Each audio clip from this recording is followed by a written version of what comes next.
Para mí, y bien en nombre de la institución de la Universidad Nacional de 3 de Febrero, es un honor, es un orgullo y es un sueño que esté con nosotros en esta noche, en esta tarde, Boaventura de Sousa Santo. Primero quiero decir tres cosas. Una es agradecer, un segundo momento contar qué significa el programa Pensamiento Americano y un tercero, un aporte al pensar. Porque de última dicen que pensar es una cautela, es una precaución, pero vale la pena tener distancias óptimas para poder pensar. Y eso me parece fundamental para el campo de la educación superior. Primero quiero agradecer, más que nada, a la generosidad de Boaventura. Yo lo conocí en el 2013 con la posibilidad que él me brindó de dar una conferencia sobre Rodolfo Koch en su universidad y a través de una incipiente amistad académica le venía insistiendo en la posibilidad de que conozca la Universidad Nacional de 3 de Febrero. Desde ya estoy agradecido, hay un reconocimiento especial y algo de la generosidad que evidentemente es retributiva.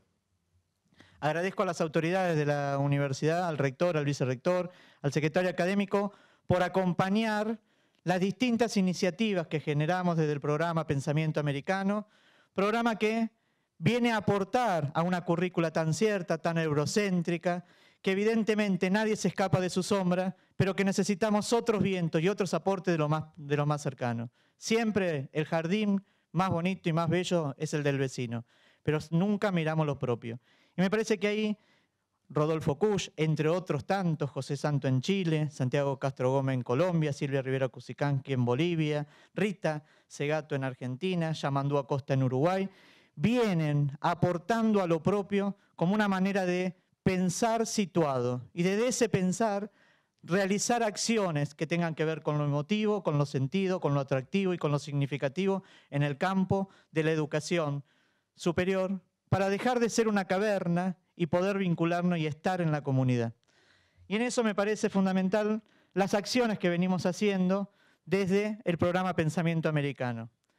El programa Pensamiento Americano, que lo realizamos desde la Secretaría Académica, tiende a hacer las jornadas de Rodolfo Koch. Vamos por la 7ª jornada, están todos invitados la semana que viene, del 21 al 23. Realizamos congresos interdisciplinar del pensamiento crítico americano, tanto en Chile como en Colombia ya realizamos. Tengo la voluntad siempre del secretario académico de acompañarme en todas las iniciativas, tanto cuando fuimos a Arapey a aportar el pensamiento de Rodolfo Koch con el de Revelato, o en Salvador de Bahía cuando hicimos la vinculación de Milton Santo con Rodolfo Koch, o el año que viene, porque dicen que las palabras hay que decirlas para que sucedan, en Chiapas estamos invitados a realizar la posibilidad de la vinculación de Rodolfo Koch con Bonfil Batalla. Me parece que el programa no es solamente promover y aportar pensadores, sino hacerlos dialogar. Y en eso creamos una plataforma que se llama Pensar en Movimiento, de acceso público, libre, que aporta a la currícula con diálogos y entrevistas a pensadores americanos, con actividades sugeridas y un curso para docentes vinculado con la plataforma. También tenemos producciones que tienen que ver con el hedor de América, un concepto específico trabajado por Koch. Trabajamos un libro sobre la vertiente artística de Rodolfo Koch y un libro que aporta a pensar América. Seguramente el universo no sabe de parte, digo siempre, pero evidentemente desde algún lugar tenemos que mirar el sol. Y me parece que es esto lo que nosotros venimos a aportar al campo de la educación superior. Cuando trabajaba en el gobierno de la ciudad, en el ámbito de la educación, nunca entendía por qué las escuelas estaban cerradas en el verano. Y después, a partir de acercar la propuesta, las escuelas se abren en el verano. Más que nada como un espacio recreativo, lúdico y de aprendizaje para toda la comunidad. No solo para los chicos, sino también para los docentes. Cuando llegué a la universidad a dictar, más que nada me di cuenta que no toda la mayoría de la bibliografía era eurocéntrica. ¿Y por qué no podíamos aportar otros pensadores? Y ahí me doy cuenta que en la historia seguimos escondiendo muchos pensadores que vale la pena tener en cuenta, porque trabajan desde otras sabidurías, no desde el conocimiento cristalizado.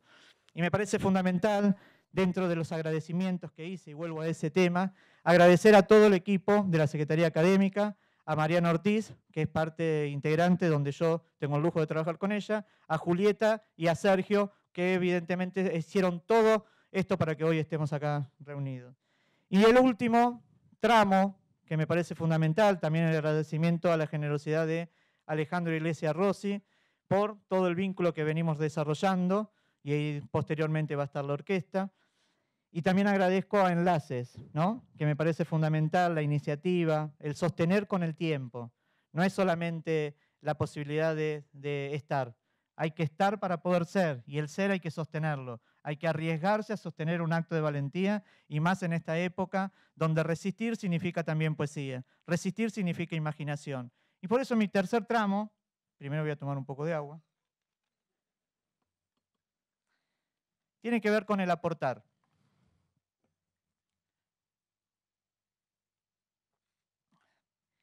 Y aportar tiene que ver con 3 registros posibles en el ámbito de lo cotidiano. Estamos rodeados en el ámbito de lo cotidiano con lo real, con lo simbólico y con lo imaginario. En el campo de lo real son los datos objetivos de la realidad que son estos. En el campo de lo simbólico estamos rodeados permanentemente en nuestro ropaje de un lenguaje y decimos muchas cosas sin darnos cuenta de lo que conlleva su palabra. Decimos Occidente cuando no somos Occidente.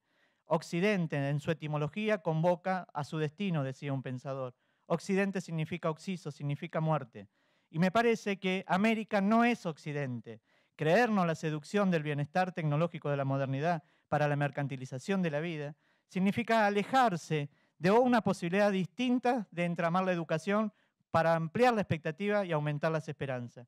Y me parece que en ese tramo tenemos que apostar a la imaginación. Y apostar a la imaginación es no la imaginación hegemónica que nos hacen creer y que quieren consolidar, porque me parece que la imaginación se da y está presente en la Constitución Nacional. Si ustedes leen la Constitución Nacional, hay un artículo, el artículo 25, que establece que el Estado promueve la inmigración de los europeos en el territorio nacional. No dice ciudadanos americanos, dice ciudadanos europeos.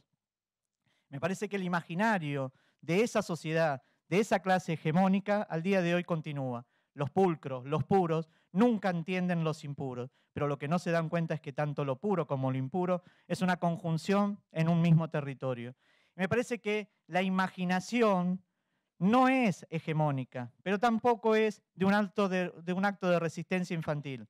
Es un acto de resistencia poética. Y la poesía es la posibilidad en el tramo académico de hacer algo distinto con lo que tenemos. Por eso, la imaginación era soñar. Soñar era tener a Boaventura Sousa Santos en el conurbano bonaerense con todo lo que significa para una universidad del conurbano bonaerense. Por eso me parece fundamental que es un día de celebración. ¿Por qué? Porque celebrar es celebrar la vida y la vida es parte de la educación superior. Por eso el título de la conferencia de Boaventura, que tiene que ver con la epistemología del sur y los desafíos de la nueva universidad y los desafíos de la universidad, convoca a pensarse, convoca a recrear los contenidos con los cuales habitamos. Pero sí, y eso sí, solo desde la poesía, porque detrás de todo yo hay un nosotros. Muchas gracias. Voy a ser breve, creo que lo fundamental de esta noche es escucharlo a Boaventura de Sousa Santos y a posteriori, por propio pedido de él, además, a la orquesta, que tantas gratificaciones nos produce. Voy a ser muy breve en presentarlo a don Boaventura de Sousa Santos, catedrático de la Universidad de Coimbra, universidad que se remonta al Estudo Geral, fundado en 1290 en Lisboa y transferido a Coimbra en 1308, solo un siglo más tarde de la fundación de la nación portuguesa. Él, nacido en Coimbra, catedrático de esa universidad histórica y bellísima, es doctor en Sociología del Derecho por la Universidad de Yale y catedrático de Sociología en la Universidad de Coimbra, director del Centro de Estudios Sociales y del Centro de Documentación 25 de abril de esa misma universidad, intelectual con reconocimiento internacional en el área de las ciencias sociales, popular en Brasil por su participación en varias ediciones del Foro Social Mundial. Es autor de muchos libros importantes que han aportado nuevas ideas al espacio de pensamiento del sur. Entre ellos, Descolonizar el saber, reinventar el poder, Crítica de la razón indolente, Reinventar la democracia, reinventar el Estado, Conocer desde el sur, para descolonizar Occidente, Epistemologías del sur, Más allá del pensamiento abismal, La difícil democracia, el milenio huérfano, las bifurcaciones del orden, la universidad en el siglo XXI. Para introducir la conferencia que escucharemos, solo quiero referirme brevemente a uno de sus primeros libros y el primero que leí de él, titulado De la mano de Alicia, publicado en Colombia en 1998, hace 20 años este año, porque es una muestra de lo avanzado y hasta premonitorio de su pensamiento. En su primer capítulo, de Sousa Santos plantea 5 desafíos para la imaginación sociológica que van antecedidos de una aguda reflexión que denomina entre la autoteoría y la autorrealidad. Dice en ese tramo, la rapidez, la profundidad y la imprevisibilidad de algunas transformaciones recientes le otorgan al tiempo presente una característica nueva. La realidad parece haberle tomado definitivamente la delantera a la teoría. Con esto la realidad se vuelve hiperreal y parece teorizarse a sí misma. Esta autoteorización de la realidad es otro aspecto de la dificultad de nuestras teorías para darse cuenta de lo que ocurre y en última instancia de su dificultad para diferenciarse de la realidad que supuestamente teorizan. Y en el capítulo dedicado a la universidad, titulado De la idea de universidad a la universidad de ideas, afirma: la universidad se enfrenta por todos lados a una situación compleja.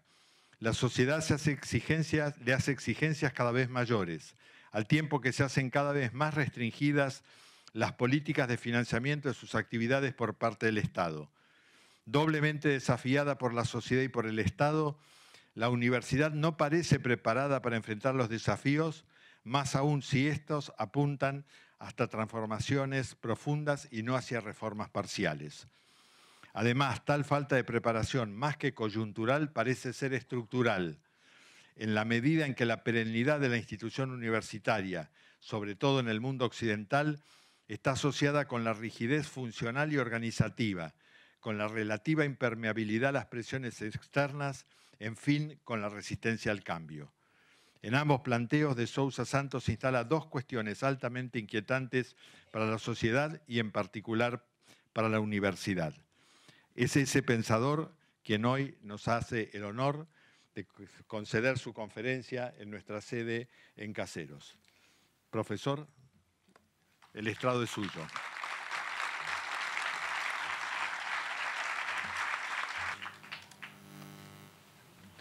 Buenas tardes a todas y a todos. Un saludo muy especial al señor secretario académico y a un querido amigo José Tazat por me haber invitado y por estar aquí con ustedes hoy. Yo tengo de esta universidad una idea muy fuerte, de hecho, ¿no? Yo normalmente respiro con los lugares donde estoy. Respiro no solamente físicamente, sino emocionalmente también, ¿no? Y hace poco tiempo estábamos en Córdoba y esta orquesta que ustedes van a oír más tarde me impactó de una manera brutal, porque de alguna manera eran las epistemologías del sur que yo estaba oyendo y viendo que realmente era otra manera de expresar muchas de las cosas que yo no logro expresar en mis charlas. Y por eso pedí que, por favor, esta orquesta estuviera conmigo hoy, porque es la segunda parte de mi charla, que nunca podría hablar o decir, ¿no? Y hay también una otra importancia, es más larga, debido a un pensador que ya fue nombrado acá, y que yo tuve la fortuna de conocer su obra, trabajar con el apoyo aquí de colegas también, pero muy temprano, antes que fuera conocido.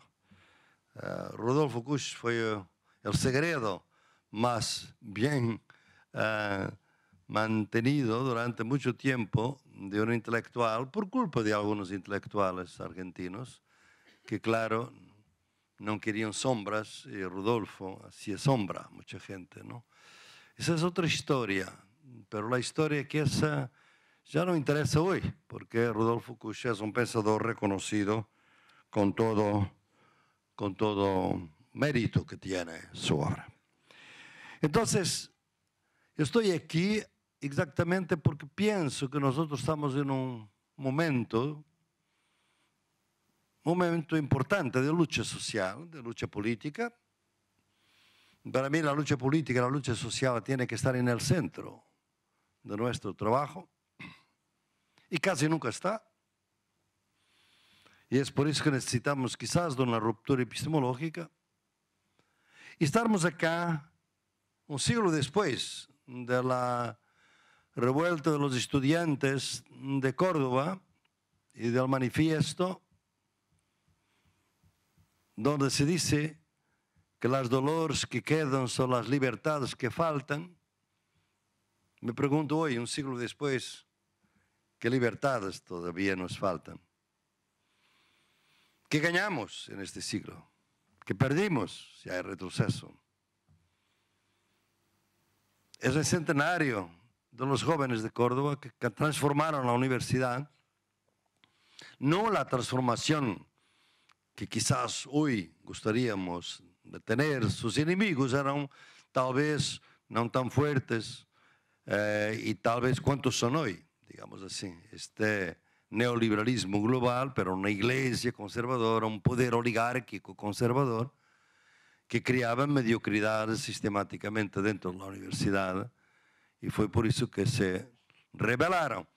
Y rebelaron no como estudiantes, se rebelaron sí como estudiantes, pero ustedes saben que su manifiesto es dirigido a los hombres, y hoy diríamos hombres y mujeres libres de América. O sea, era realmente un manifiesto para la sociedad y no para la universidad simplemente, ¿no? 50 años después tuvimos el mayo de 68 y de nuevo los estudiantes también buscaron de traer una novedad a la universidad y quizás fracasaron en gran medida en sus intentos. Y la lectura que hacemos hoy es una lectura, a mi juicio, llena de prejuicios de todo ese tiempo en que los estudiantes, por ejemplo, lograron una huelga general con trabajadores franceses, que hoy normalmente no se menciona, que los estudiantes estaban conectados con las luchas sociales y lograron hacer una huelga, contribuir para una huelga general que no se podría hacer con estudiantes, por supuesto. Tendría que tener los sindicatos. O sea, un otro tiempo de luchas sociales donde los estudiantes se intentaron de ubicar con la sociedad. Nosotros vivimos un tiempo difícil para la universidad. Y yo lo que les voy a proponer es que discutamos un poco las dificultades, un diagnóstico de nuestra sociedad, para después vermos qué tipo de resistencia, para crearmos una rebeldía que sea consecuente, porque nuestro tiempo no es el tiempo de los jóvenes de Córdoba, tampoco el tiempo de los estudiantes de París y después del mundo, ¿no? O de los estudiantes de Costa Rica, que en 69 hicieron un trabajo fabuloso. Entonces, vamos a ver que nuestro análisis es un análisis complejo, ¿no? El contexto que tenemos hoy es un contexto difícil, porque por la vez primera en la historia de la universidad, que es larga, el secretario acababa de decir que mi universidad fue fundada en el siglo XIII. Por la vez primera, no sabemos si las universidades del futuro pueden ser reconocidas como universidades. Hoy, el futuro de la universidad es incierto. Es un campo de lucha. Porque si el capitalismo universitario logra un éxito y transforma las universidades en empresas que producen trabajadores, con trabajadores, conocimiento con valor de mercado, mercantilizado, yo sospecho que esa universidad no será universitaria, essa universidade não tendrá uma concepção universitária da universidade. É por isso um ponto de bifurcação, um ponto de ruptura em que estamos hoje. E é complexo, ¿por quê? Porque para muita gente não tem nostalgia por esta universidade. Muita gente pensa que a universidade fracassou. Esta universidade sigue sendo elitista, sigue siendo cómplice de mucho poder, de mucha dominación en nuestra sociedad, sigue siendo excluyente de muchas clases, de muchas culturas. ¿Para qué defender esta universidad? Ese es un problema que muchas veces me ponen. ¿Por qué usted está tan interesado en defender la universidad? Si esta universidad también no ha logrado muchas de las cosas que pensábamos que debería lograr, que era contribuir de una manera definitiva para el bienestar de toda la sociedad, para un otro tipo de cultura más plural, más diversa, más profunda, más independiente de los poderes, más libre. Cuando realmente la universidad, cuando nace en Bolonia, es una cosa de la burguesía, por así decir, es independiente del Estado, no tiene nada a ver con el Estado, ¿no? Entonces, yo pienso que esta actitud nuestra es de defender la universidad. ¿Cómo defender la universidad? Porque pensamos que es fundamental defenderla, pero al mismo tiempo sin nostalgia. O sea, para defender la universidad necesitamos de transformarla. Y esa transformación la veo acá. Lo veo en el texto que las dos jóvenes ahora acabaron de leer. Del modo como el arte entra en vuestros currículos, en vuestra imaginación. El arte que me rodea aquí por todo lado. El compromiso con la sociedad, con conocimientos olvidados, muertos, despreciados, lo que yo llamo epistemicidio en mis trabajos. Entonces, vamos a ver por qué, a pesar de todas las deficiencias de la universidad que debemos reconocer, por qué la derecha, y sobre todo la derecha neofascista, que está entrando en nuestras democracias, porque nuestras democracias están muriendo democráticamente, por vía de elecciones antidemócratas se eligen y dominan nuestros países. Miren, por ejemplo, lo que está pasando en Brasil en este momento. Entonces, necesitamos de ver por qué para ellos la universidad es el primer blanco. Las primeras medidas de Bolsonaro, que no es todavía presidente, es de atacar la universidad con vigilancias a los profesores, que son ideólogos, que están a promover teorías radicales en contra de la sociedad. Muchos de ellos, estudiantes míos, en nuestros programas de doctorado, y ahora profesores ahí nos escriben angustiados. Profesor, ¿qué vamos a hacer cuando los estudiantes nos están filmando por orden de políticos? Para que se registre lo que decimos, que mañana puede ser usado en contra de nuestros propósitos y nuestras carreras y nuestras posiciones en la universidad. Es una situación que no es única de ninguna manera de Brasil. Está pasando de una u otra forma en todos los continentes. Está pasando aquí también en Argentina un ataque, una idea de que la universidad no es una inversión, es un gasto. Porque el ideal del neoliberalismo es que las universidades se autofinancien. No deben recibir dinero del Estado, universidades públicas. Tienen que autofinanciarse. Para eso tienen que ser empresas, tienen que buscar recetas, tienen que ser emprendedoras. Y eso es la destrucción realmente de la idea de la universidad. Por eso hay que ver si nosotros tenemos nuestras dudas en cuanto a lo que esta universidad ha sido hasta ahora. Por otro lado, debemos saber que es un blanco privilegiado de los fascistas, de la derecha, ultraderecha, de la derecha conservadora. Entonces tendremos que ver por qué. Porque la universidad está bajo un doble ataque. Ustedes pueden ver cómo esto se puede ver casi de una manera muy sencilla, ¿no? Por un lado, es lo que yo digo del capitalismo universitario, que está por todo lado, que tuvo varias fases. Lo primero fue decir que la universidad debía producir calificaciones necesarias para el mercado de trabajo. Y por eso no debería entrar en cosas que no son interesantes para el mercado de trabajo. Fue la primera fase. La segunda fue que realmente el valor del conocimiento es el valor del mercado del conocimiento. El conocimiento tiene que ser útil a la sociedad y para eso tiene que buscar una demanda solvente. Tiene que ser adquirido. Pero ¿quién quiere ciencias sociales? ¿Quién tiene plata para las humanidades? Para poder utilizar las humanidades. Hay conocimientos que no tienen valor de mercado y que no pueden tener valor de mercado.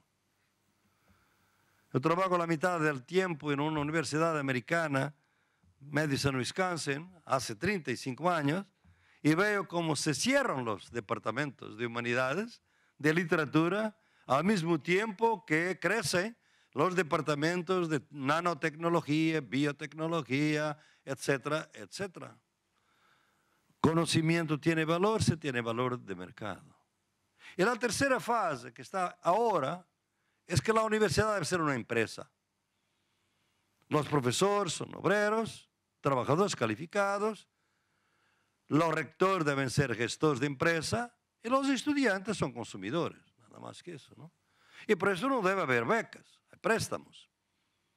O sea, es una lógica que está por ahí, que anda en el aire, que avanza en algunos países muy fuertemente y que en otros resiste. Aquí en Argentina quizás en este momento resiste más, o Brasil todavía, que por ejemplo Colombia, que México. O sea, es un campo que está globalizado y que va creando un entorno hostil a producción de conocimiento libre, independiente, que es la universidad. Pero hay un segundo movimiento opuesto, que viene del malestar que muchas veces los estudiantes manifiestan en nuestras universidades. Los estudiantes de Chile, por ejemplo, reciente, se manifestaron fuertemente en contra del sexismo de las universidades, el patriarcado, como llamamos, ¿no? Las universidades de Sudáfrica están en un proceso de resistencia enorme para se descolonizaren. Porque los estudiantes negros que entraron en la universidad, entran en la universidad, pero muy pocos entran. Y cuando entran, tienen que estudiar libros que son ofensivos a su cultura, que consideran los héroes nacionales los que mataron su pueblo, como Cecil Rhodes, en la Universidad de Rhodes. Y de ahí el movimiento Rhodes Must Fall. Rhodes debe caer, y cayó la estatua de Rhodes. Quedó la estatua, pero quizás el plan de estudios no fue revisado. Porque nuestras universidades, en Europa, como en América Latina, como en África, son universidades donde se estudia el conocimiento de los vencedores de la historia. El conocimiento de los vencidos raramente llega a la universidad. Muchas veces es un conocimiento oral, por eso Kush es tan importante. Es un conocimiento que no entra porque está desperdiciado, está invisibilizado, es lo que llamo la sociología de las ausencias en mi epistemología. Se crea una línea abismal entre lo que existe y lo que no existe. Existe sí, pero sobre la forma de no existente. invisibilizado, ocultado, marginado, suprimido. Y esa línea abismal entre una sociabilidad metropolitana y una sociabilidad colonial sigue nuestras vidas, sigue nuestras ciudades hoy. Es por eso que nuestras sociedades no son solamente capitalistas, como el marxismo nos ha enseñado, son colonialistas y son patriarcales. Las tres dominaciones actúan en conjunto, nunca separadas. Y el gran drama de nuestro tiempo es que la dominación está unida, pero la resistencia está fragmentada. Los sindicatos, los movimientos de trabajadores fueron muchas veces anticapitalistas, pero fueron racistas muchas veces y sexistas. Los movimientos anticoloniales muchas veces fueron capitalistas y fueron sexistas. Y el movimiento feminista muchas veces fue racista y fue capitalista. O sea, la resistencia fragmentada, la dominación unida. Y cuando me pregunto, ¿mas qué el colonialismo acabó con la independencia? No, el colonialismo cambió de forma. Por eso hoy en mi trabajo, empecé mi trabajo obviamente en los estudios descoloniales, trabajando el concepto de colonialidad, que mi querido amigo Aníbal Quijano desarrolló también. Pero hoy no lo uso. Yo uso colonialismo porque es lo que hay. Es colonialismo mismo. Y me dicen, pero ya hay independencia. Pero no. El colonialismo no tiene que ser de ocupación extranjera. Puede ser de otro tipo. Y mi explicación es simple, todos entienden. El capitalismo de hoy es totalmente distinto del capitalismo del siglo XVII. Pero seguimos hablando de capitalismo, ¿no? El colonialismo de hoy es distinto. El patriarcado de hoy es distinto de hace siglos, pero sigue siendo. Y cuando la gente tiene dudas, yo les digo, miren los hechos, con otras gafas, con otra epistemología. Y ustedes ven, por ejemplo, en los últimos 2 años, el capitalismo en Brasil se quedó mucho más agresivo. Las conquistas de Lula, del período popular, se fueron. Empezaron a ser destruidas, desmanteladas. Capitalismo más agresivo y después más violencia en los barrios contra los jóvenes negros. El racismo contra los jóvenes cada vez más racismo. Que ahora ven explícitamente en las frases del presidente elegido. Y más feminicidio, más violencia en contra de las mujeres. Hace un mes, en una semana, 3 mujeres de clase media fueron asesinadas por sus compañeros en Brasilia. No estamos a hablar de Ciudad de Juárez o de Tijuana. Estamos a hablar de Brasilia. Feminicidio, violencia contra mujeres. Porque este capitalismo no puede funcionar sin desvaluar el trabajo de grupos humanos muy grandes.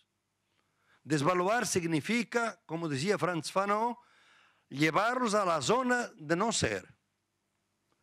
Es la exclusión abismal de que hablo. Es la gente que no es verdaderamente humana, que es subhumana. Las mujeres son muchas veces consideradas de esta forma todavía hoy. Los negros, obviamente, los indígenas, por supuesto. ¿Por qué? Carlos Mariátegui, en los 7 ensayos, no digo que el pecado original de América Latina es que fue construida sin el indio en contra el indio. Yo vengo de Rosario, una ciudad bellísima, llena de presupuesto participativo, pero estaba con movimientos sociales, siempre me reúno, como está domingo con ellos aquí en Buenos Aires. Y estaba un joven indígena, urbano, que son los pocos que restan de un exterminio de indígenas en la región de Rosario, en Santa Fe. O sea, el exterminio fue también un epistemicidio. Fue la muerte de gente y muerte de conocimiento. Y esto tendremos que reconocerle que la universidad fue cómplice en eso. ¿Por qué? Porque la universidad fue la que ayudó a criar la línea abisal, o abismal, como quieran. Y se centró todo su conocimiento en la parte metropolitana de la sociabilidad. Y ahí había regulación en emancipación, lo que hemos leído en mis libros, ¿sabe? Como para ahí funciona regulación, emancipación, como tensión. Pero del otro lado de la línea es apropiación y violencia. No hay emancipación, no hay regulación, sino la apropiación y violencia. Y hoy eso vigora en nuestras sociedades. Un inmigrante europeo, musulmano, por ejemplo, que trabaja en un restaurante en París, claro que vive en la sociabilidad metropolitana, es un trabajador, tiene derechos, quizás no gana tanto como otro o francés, trabajando, haciendo lo mismo trabajo, porque hay siempre una discriminación, pero tiene derechos. Está en la sociabilidad metropolitana, regulación, emancipación. Pero cuando va a la calle, si la policía por algún momento lo identifica como sospechoso de ser un terrorista porque es musulmano o por cualquier aspecto, ya no hay ley. Él puede ser encarcelado sin ninguna orden judicial. Él puede ser torturado en la policía.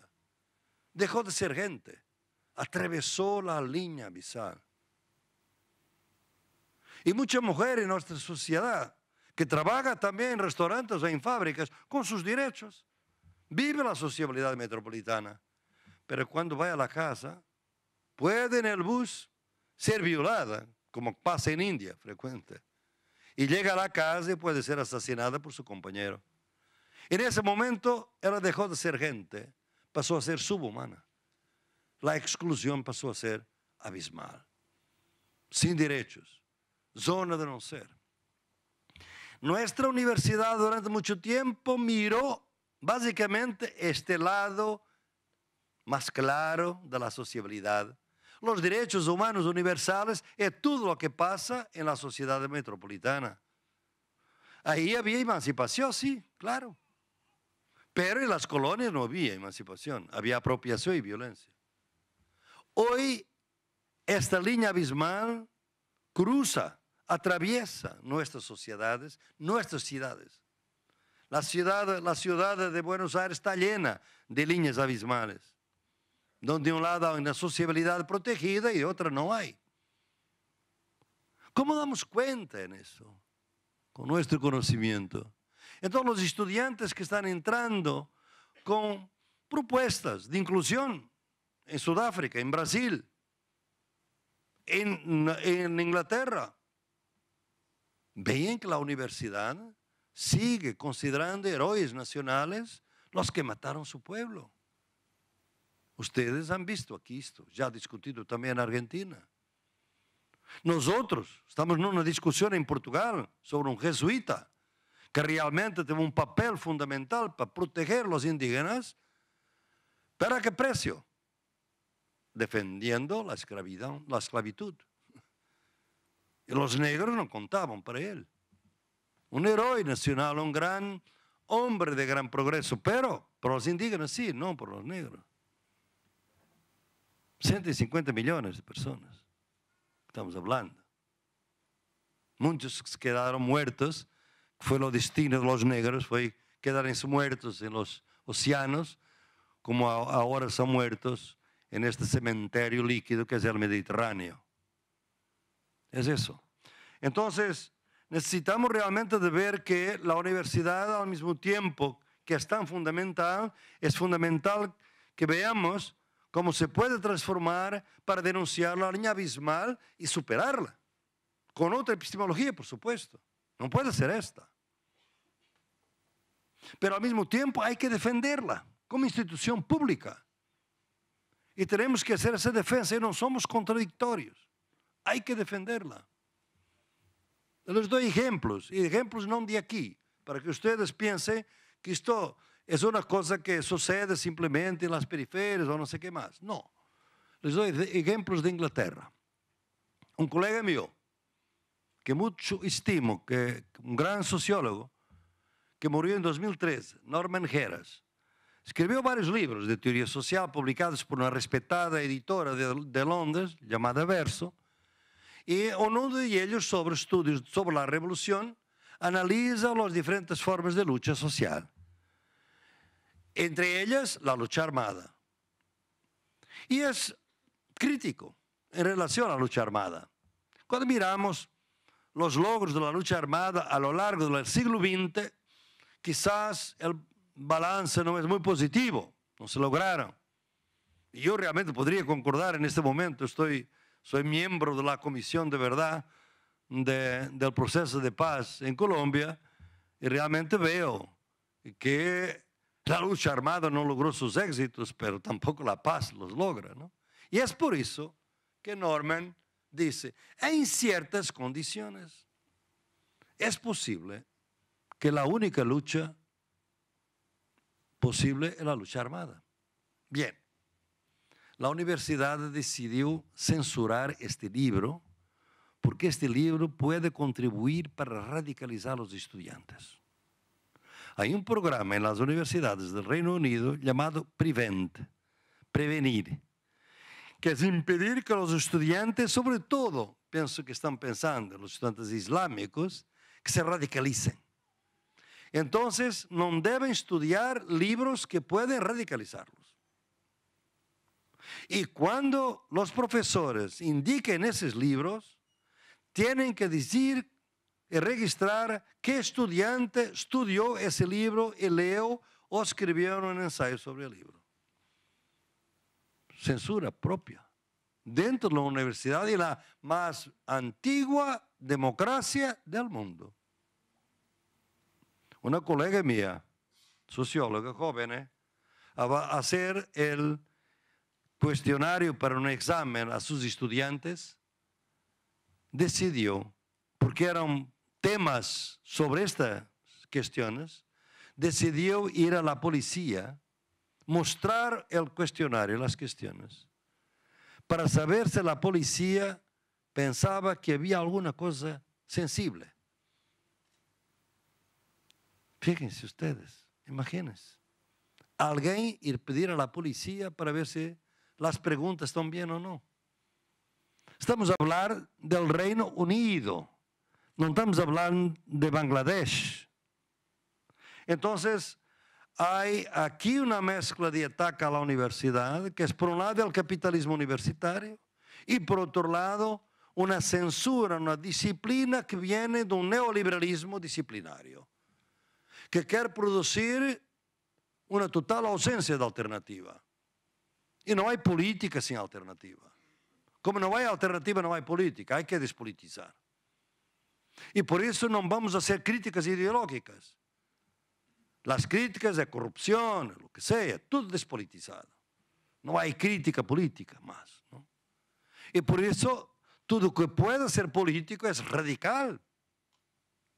Estos son los peligros en que estamos y ven como nosotros necesitamos realmente de poder defender y analizar la universidad en este contexto sin complejos, conociendo los límites de la universidad, intentando defender la universidad, transformando la universidad, como ustedes están haciendo acá, para poder reforzarla como defensa de una universidad pública, una defensa al servicio de un conocimiento libre y independiente. Pero ¿por qué el neoliberalismo ahora está tan disciplinario, tan represivo sobre el conocimiento?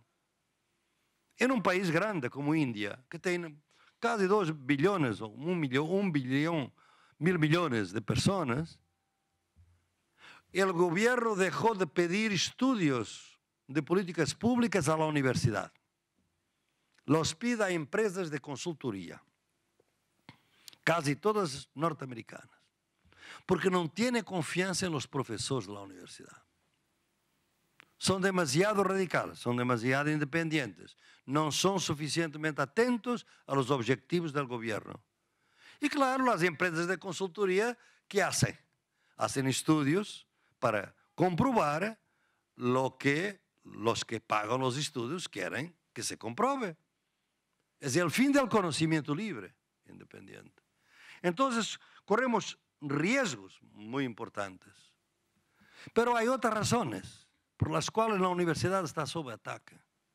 Es que el neoliberalismo, además de no querer que haya alternativa política, no quiere que haya historia. Y él quiere un presente que es eterno.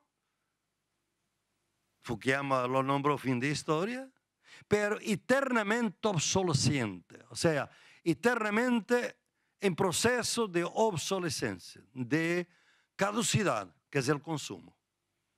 Es el consumo. Y por eso es un eterno transiente, siempre, ¿no? Pero no hay pasado, no hay futuro. Este extraño presente que nunca está presente y está siempre a punto de ser superado por el próximo presente. La universidad es quien tiene la memoria, de alguna manera, de ese presente, de ese pasado, mismo cuando no es completa, pero nos permite a nosotros hacer la crítica y traer otros pasados para este presente y para este futuro. Otra razón de la crítica a la universidad es que nuestras universidades tienen un proyecto de país. Nuestras universidades fueron criadas con un proyecto de país. Una universidad argentina era distinta de una universidad mexicana. Y la mexicana es distinta de una universidad mozambicana o africana o angolana o senegalesa. Proyectos nacionales distintos. El neoliberalismo no está para nada interesado en proyectos nacionales. Quiere libre comercio. Quiere que todos van por las mismas ideas en todo el mundo. Y es por eso que las universidades ya no tienen el apoyo de las élites de nuestros países. Las élites mandan sus hijos para las universidades globales. Ya no confían en sus universidades. Por eso nuestro problema es este. ¿Dónde están los aliados de la universidad ahora? Si los aliados de ayer ya no están, las oligarquías, las clases dominantes, ¿dónde están? En las clases bajas, las clases populares, pero la universidad ha sido siempre elitista, arrogante, siempre muy separada de ellos, muy distante. ¿Cómo puede ahora creer aliados si ella mismo se ha distanciado de ellos? Este es nuestro problema. Y es por eso que este problema exige una ruptura epistemológica. Y a eso voy a hablar ahora. El diagnóstico es radical, admito que sea desestabilizador para muchos de ustedes, pero en eso estamos, a mi juicio. Y es eso que necesita, que exige una resistencia y una alternativa. Y esa resistencia solamente puede ser esta. El poder que tenemos hoy es un poder que no tiene enemigo, que no teme los enemigos, no tiene temor de enemigos. El capitalismo, lo que me choca más hoy, es que los capitalistas no tienen temor de nadie. Antes tenían temor de los revolucionarios, del comunismo, del otro lado del muro de Berlín. Hoy el poder no tiene miedo. El poder está dronificado, como llamo en mis trabajos. Mata en Yemen a partir de Nebraska, de las pantallas de computadora. Nunca se enfrenta directamente con la víctima. No puede nunca perder. No hay héroes, hay programas de computadora. Pero es un poder que parece no tener temor de sus enemigos. Por eso tendremos que buscar el hilo débil de ese poder. Y el hilo débil de ese poder, para podermos explorarlo y para podermos avanzar, ese hilo débil, a mi juicio, es el conocimiento eurocéntrico de las epistemologías del norte. Porque son ellas que contribuyeron más para que no haya hoy alternativa a lo que está. La idea es que la ciencia supera la política y que la ciencia resuelve los problemas que la política no podría resolver. Y la ciencia hoy, que puede ser utilizada, ya van a ver, yo soy un cientista social, no soy en contra de la ciencia, pero la ciencia es falsa porque es poca. es incompleta. Tiene que actuar, dialogar con otros saberes. Y esa que es mi propuesta epistemológica, ¿no? Esa ciencia realmente, ve hoy, por ejemplo, demuestra claramente que hay un cambio climático. Que dentro de pocos años, quizás este planeta sea invivible. Para nosotros, será para otras especies, el planeta sigue, pero sin nosotros. Las sequías, las tormentas, los tsunamis, ustedes ven por todo lado, los refugiados ambientales, cada vez más. La ciencia sabe, quizás dice que tiene respuesta, pero está totalmente dominada por el poder político. Y gobierno a gobierno vamos teniendo más gobiernos que dicen que no hay cambio climático. El nuevo ministro de Brasil acaba de decir que la idea del cambio climático es una trampa marxista. Trump en los Estados Unidos dice lo mismo. No sé lo que se dice en Argentina, pero de todos modos, mi propuesta es que quizás no será realmente muy distinto. Entonces, en ese caso, a mi juicio, nos tendremos que traer ese hilo débil, es el conocimiento. El conocimiento eurocéntrico que realmente está exhausto para nos poder llevar a un otro tipo de vida digna en este contexto. Pero no vamos a rehusarlo de manera ninguna. Hay una visión radical que dice que toda la ciencia debe ser rehusada. De ninguna manera. Hay muchos, los que están involucrados en las luchas sociales saben que la ciencia es muy útil por veces. Pero tiene que ser una ciencia que sepa dialogar con otros saberes vernáculos, artesanales, tradicionales, que aquí en esta universidad tanto se expresa. Una ciencia que no tenga el monopolio epistemológico de la verdad. Por ejemplo, yo estoy metido en una lucha muy grande en Brasil en contra de los agrotóxicos. Ustedes saben lo que son los agrotóxicos, ¿no? Es el veneno que está en nuestra comida hoy en día, ¿no? Y claro, ahí tenemos el trabajo y el conocimiento de los campesinos que saben con sus tumores en los pulmones, las crianzas, los niños con tumores en la cabeza con 19 años. Sea el glifosato, sea otro veneno, debido al modo como la agricultura industrial es producida ahí y aquí también. Tenemos ese conocimiento ancestral, popular, que la gente vive, de experiencia vivida. Pero después tenemos cientistas que están con nosotros. Pero tenemos muchos cientistas que están en contra. Los que son pagados por la Monsanto, por ejemplo. Que reciben becas de la Monsanto para sus proyectos. Dicen que no hay veneno ninguno, que es una invención. En cuanto otros cientistas nos dicen que hay 19% de veneno en una fresa o en una manga. Un estudiante mío, antiguo estudiante, profesor hoy en Brasil, está amenazado, tiene un proceso judicial, porque los agricultores industriales de Brasil intentaron una acción de persecución social, judicial, en su contra. ¿Por qué? Porque en un estudio científico usó la palabra veneno, en referencia al glifosato. Porque no es técnicamente correcto llamarle veneno. Si ustedes miran cuando se venden los paquetes de glifosato, tiene la señal que es veneno. Todos saben, ¿no? Que es peligroso, ¿no? Pero están intentando liquidar la libertad de investigación agronómica diciendo que no es posible declarar eso de veneno. O sea, estamos en medio de luchas muy fuertes. Y por eso la ciencia es importante, pero no basta.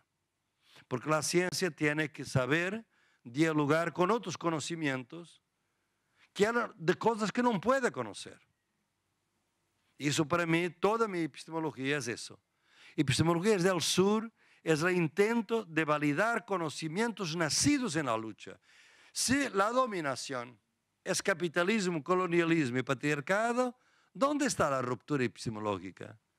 En los conocimientos que en la lucha han luchado en contra del capitalismo, el colonialismo y el patriarcado. Y esos conocimientos, muchas veces vencidos, nunca llegaron a la universidad. Hay que valorar el conocimiento nacido en la lucha. Y el concepto de lucha es un concepto totalmente ajeno a las ciencias sociales hoy. Yo les cuento una historia porque es muy interesante de un gran sociólogo. La contaba antes ayer en Rosario, les cuento a ustedes. Uno de los sociólogos que ustedes aquí todos leyeron, porque es muy importante, yo lo leí todo también, Pierre Bourdieu, gran sociólogo francés. Y claro, su teoría era una teoría que realmente hacía casi imposible la lucha social, porque la forma de socialización, muy influenciada por Foucault, la idea de resistencia como forma de poder, el habitus, etc., parecía que era imposible resistir. Al final de su vida, Bourdieu empezó a movilizarse para las luchas sociales, sobre todo luchas sindicales. ¿Y saben cuál fue la reacción de sus discípulos? Algunos sabrán. Traición. Bourdieu estaba traicionando su teoría al movilizarse por las luchas. Y hay textos fabulosos de Bourdieu a decir eso mismo. Yo tengo que traicionar mi lucha, mi teoría para poder estar en la lucha, pero quiero estar en la lucha. Tan ajena es el concepto de lucha. Al contrario, para las epistemologías del sur, el concepto de lucha es absolutamente esencial. Y por eso pienso que si ustedes quieren llevar en serio la propuesta epistemológica que estamos proponiendo, no pasen más del 50% de vuestro tiempo, mismo como estudiantes en la universidad. Los otros 50% de tiempo tienen que estar en los movimientos sociales, en las luchas sociales, en las organizaciones sociales. Sé que es una propuesta radical e incómoda, pero no puede evitarla.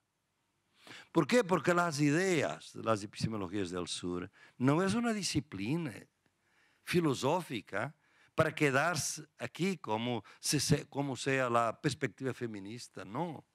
Es para informar todo otro tipo de subjetividad. Porque nosotros necesitamos otras teorías, a que llamamos las teorías de retaguardia. Tuvimos demasiadas teorías de vanguardia, necesitamos de teorías de retaguardia. O sea, de teorías que ayudan a los que están a punto de desistir. Los pobres miserables que votan Bolsonaro. La gente que vota en el enemigo porque piensa, porque sabe que estamos en una política de resentimiento despolitizada y que la víctima va en contra de la víctima. El obrero empobrecido blanco de los Estados Unidos piensa que su enemigo principal es el obrero latino empobrecido como él, o el refugiado. Y los obreros europeos empobrecidos piensan que sus enemigos son los refugiados africanos. Víctima contra víctima. Nunca el opresor. Nosotros tenemos la responsabilidad de traer la opresión a través de la lucha a nuestra discusión. Y no es muy fácil, porque la gente no hace conexiones. Por ejemplo, ¿quién de los periódicos aquí de Argentina ha hecho esta conexión simple? Que un sociólogo, no necesitamos de ser sociólogo para verla. La conexión entre la marcha de los hondureños que están huyendo del hambre, del crimen, a camino de los Estados Unidos, y el golpe de 2009 en contra de Manuel Zelaya, patrocinado por los Estados Unidos.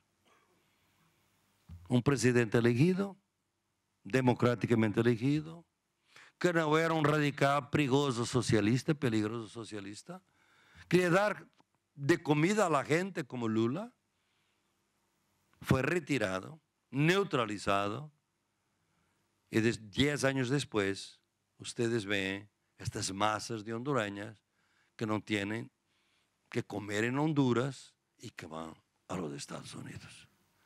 Todo esto no se hace la conexión en esto. Como no se hace la conexión entre el colonialismo que todavía existe y la masa de negros africanos que van subiendo el continente hasta llegar a Europa, los que llegan. Vean ustedes qué mundo es este. Dos grandes masas, una más grande, otra menor. Pero las dos masas caminando, muriendo desde el sur al norte. Una por América Latina a camino de los Estados Unidos, otra por África, a camino de Europa, huyendo del hambre, huyendo de la sequía, huyendo del colonialismo, del capitalismo y del patriarcado, que siguen siendo también explotados durante el camino, sobre todo las mujeres, víctimas de violencia y de patriarcado en eso.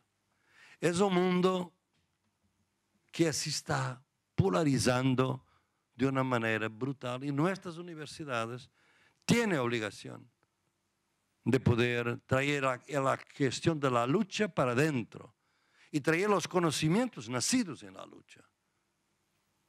Pero hay dos problemas con los cuales no puedo dejar de dar un poquito más de complejidad al argumento. Es que hay el problema de la experiencia.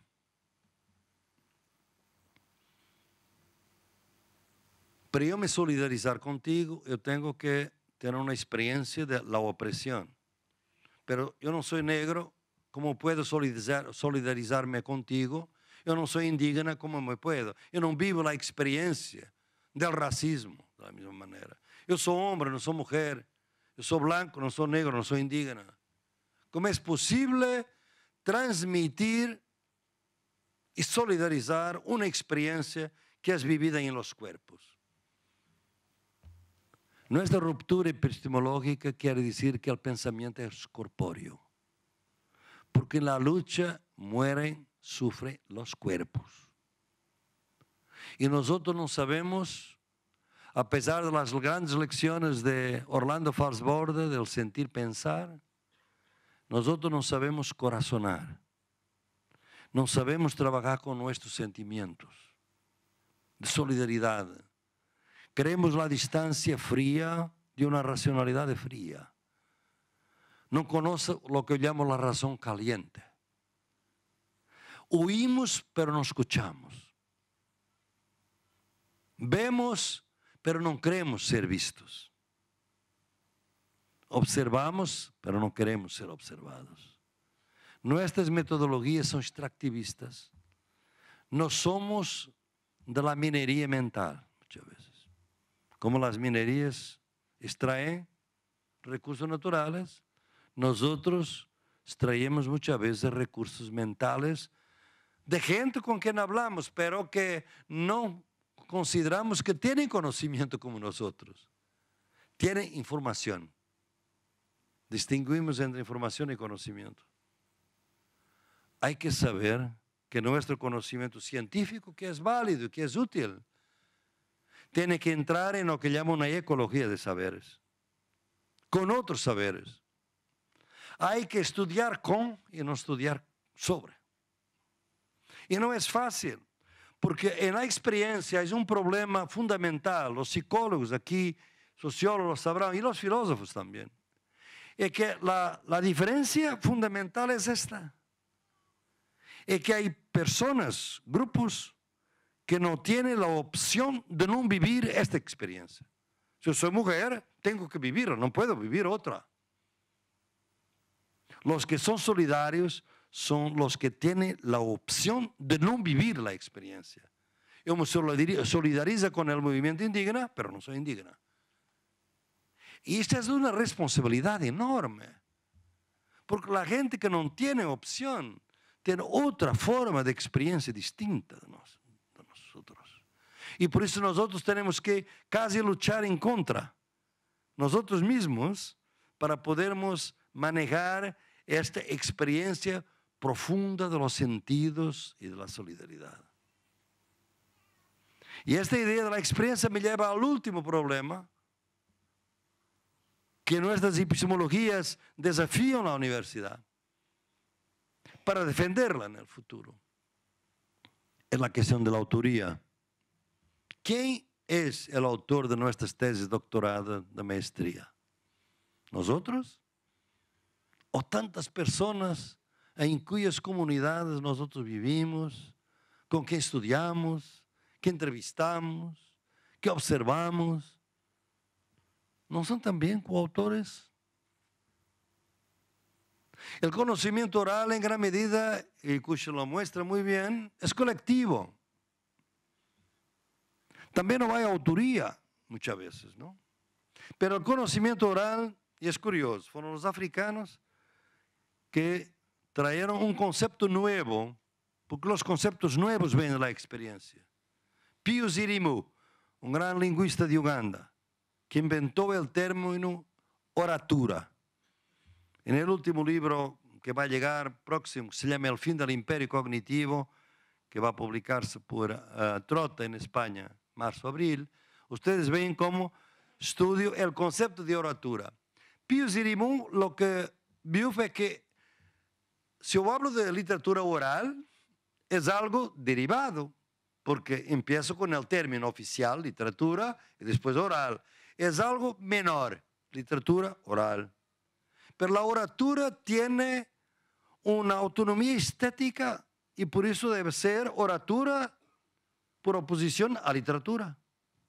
Y creó el término oratura por contraposición a literatura, para crear la autonomía estética de este proceso. Entonces, me parece que esta cuestión de la autoría, sobre todo cuando nosotros trabajamos, sabemos que este conocimiento colectivo, por veces hay superautores. Al mismo tiempo que es colectivo, hay superautores. Un líder de un movimiento social, por ejemplo, que es respetado. Me recuerdo hace unos años, cada palabra que el subcomandante Marcos decía repercutía por todo el mundo casi. Superautor. Amílcar Cabral, Julius Nyerere, Gandhi, Nkrumah, Leopold Senghor, Frantz Fanon, Du Bois. Grandes líderes de movimientos se quedaron superautores de conocimiento nacido en la lucha. Pero por veces hay superautores que son gente iletrada, que no son políticos, no son líderes políticos, son los sabios de nuestras comunidades. La gente que tiene una sabiduría propia. Y por veces pasa la tarde en el botequín, como se dice en Brasil, donde se bebe una cerveza, hablando y mostrando sabiduría de vida. Son otro tipo de autores. Y un grande filósofo keniano, Odero Oruka, hizo un trabajo llamado La filosofía de la sagacidad, que es exactamente de traer la filosofía propia de esta gente iletrada. No para canibalizarla, no para se apropiar, para mostrar cómo es distinta la otra sabiduría. Y eso tiene mucho a ver con lo que Kush hizo también. Por eso, lo que le estoy proponiendo hoy es que yo diría una refundación epistemológica es una de las condiciones para podermos empezar a una universidad que tiene que ser más experimental, que tiene que todavía abrirse más a la sociedad y a sus nuevos aliados que tienen que crear. ¿Por qué nuestros restaurantes muchas veces contratan grandes empresas y no empresas cooperativas de las comunidades barriales que están alrededor de la universidad? Porque no se conecta más con la responsabilidad que hay que hacer. ¿Por qué no desarrollamos metodologías, de hecho, colaborativas? Una de las que propongo, y gustaría mucho, y cuando esté con el señor rector, que además ya me llamó y quiere que yo vuelva acá, es para hacernos un convenio para que la UNTREF haga también dentro de su sector de extensión lo que yo llamo la extensión al revés. No voy a llevar la universidad para afuera, es traer lo que está afuera para dentro de la universidad. A eso llamamos la Universidad Popular de los Movimientos Sociales, que son talleres que nosotros creamos en el Foro Social Mundial y que se han realizado en todas partes del mundo. Yo gustaría mucho que se realizaran acá también. Nos quedamos 2 días en residencia, 1/3 académico, 2/3 movimientos sociales distintos. Realizamos en Buenos Aires, realizamos 2 en Córdoba. Es una experiencia totalmente distinta porque nadie habla más que 3 minutos alrededor de conversa durante 2 días. Y residimos juntos, dormimos en los mismos espacios, comemos en el mismo espacio. Los líderes de movimiento normalmente son un poquito tímidos. A hablar el primer día, a la noche bebe un poco, baila un poco. Ahí son los intelectuales que no saben bailar, como saben, ¿no? Y entonces ahí muestran sus deficiencias, se quedan un poquito más humildes y al segundo día los dirigentes de movimientos ya entran con otra confianza epistemológica, porque bailaron. Y como ustedes saben que no baila no hace la revolución. Entonces, yo les quería...